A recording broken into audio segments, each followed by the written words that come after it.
Welcome to the 5-Minute Prime Podcast. Quick, actionable tips to master personal finance and real estate investing. In just 5 minutes a day, we'll help you build wealth and achieve financial freedom. Hey, Prime investors, Martin Maxwell here, and welcome back to our masterclass on private real estate syndications. See an impressive number in an investment summary, a projected 15% or 18% return. It's easy to get excited. But how does that number translate into actual cash in your bank account? The journey from a property's profit to your pocket is not a straight line. It's a carefully constructed path of fees and profit splits designed to reward both the operator and the investor. Today, we're following the money. We'll deconstruct the entire economic engine of a private real estate deal so you can understand not just what you might make, but how you'll make it. In our last episode, we covered the people and the paperwork, the critical roles of the sponsor and the investor, and the legal contracts that bind them. If you haven't listened to that one yet, I highly recommend it, but today it's all about the numbers. Before we get to the profits, we have to talk about the cost of doing business. In a syndication, the sponsor or general partner is compensated for their work through a series of fees. Now, your first instinct might be to think fees are bad, but that's the wrong way to look at it. These fees are the cost of expertise. They compensate the sponsor for their time, their team's overhead, and the immense effort it takes to find, manage, and sell a multi-million-dollar asset. Your job as an investor isn't to find a deal with no fees. It's to ensure the fees are transparent, reasonable, and aligned with industry standards. Here are the most common ones you'll see. First, the acquisition fee. This is a one-time fee, typically 1% to 3% of the property's purchase price, paid to the sponsor for all the work that goes into finding, analyzing, and closing the deal. Second, the asset management fee. This is an ongoing fee, usually 1% to 2% of the property's gross monthly revenue. It compensates the sponsor for the strategic oversight of the property, making sure the business plan is on track, managing the property managers, and handling investor reporting.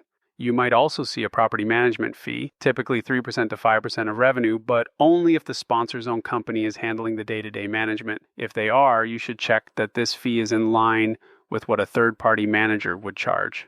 And finally, at the end of the project, there's often a disposition fee, usually 1% to 2% of the final sale price, for the work involved in selling the asset. The key is to look at the fees holistically. A deal with a low acquisition fee might have a higher asset management fee. Understand the total fee load, but remember that a great operator is worth paying for. Now, for the main event, how the profits are actually split, this is governed by a structure called the distribution waterfall. Imagine a series of buckets, one stacked on top of the other.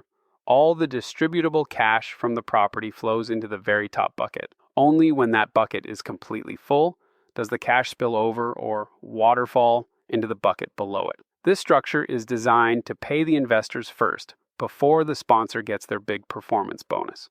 The first bucket, and the most important concept for you as an investor, is the preferred return, or Pref. This is the investor's first principle in action. It means that 100% of the distributable cash flow goes to you, the limited partners, until you've received a certain annualized return on your investment. The industry standard is typically a 7% or 8% preferred return. Now, here is the single most important word you need to look for in the legal documents: cumulative. A cumulative preferred return means that if the property has a slow year and only pays out, say, a 4% return, the 4% shortfall isn't lost. It carries over to the next year and must be paid out before the sponsor can move to the next stage of the waterfall. A non-cumulative pref is a major red flag. After the preferred return is paid, the next bucket is typically the return of capital. This means that after you've received your pref, all further cash flow goes toward returning your original investment. In most deals, this happens in a big chunk when the property is either refinanced or sold. Only after the investors have received their preferred return and gotten all their initial capital back does the money spill into the final bucket. This is where the sponsor gets their performance bonus, known as the promote or carried interest. This is the final profit split. Any money left is divided between the limited partners and the general partner, often at a 70-30 or 80-20 ratio. The sponsor's 20% or 30% share is their reward for a job well done, for delivering a successful project that exceeded the baseline returns. Let's make this real with a simple example. Let's say a group of limited partners invests $1 million into a deal.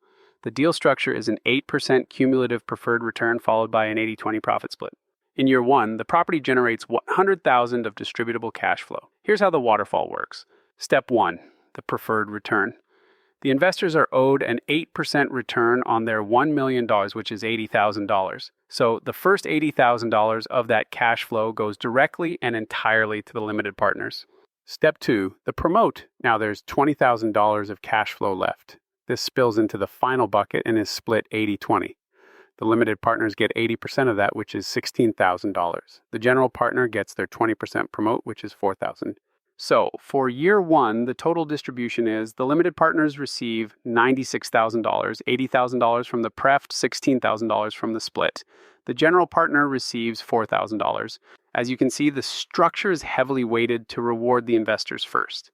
Let's bring it all home. A deal's projected return is only meaningful when you understand the journey the money takes. A fair structure, which is what you should always look for, prioritizes the investors first through a cumulative preferred return, and then heavily rewards the sponsor for outstanding performance through the promote. It aligns everyone's interests. Now, your challenge today.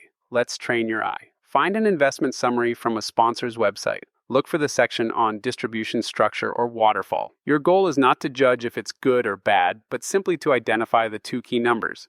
What is the preferred return percentage, and what is the profit split, the promote? Start training your eye to find these critical terms.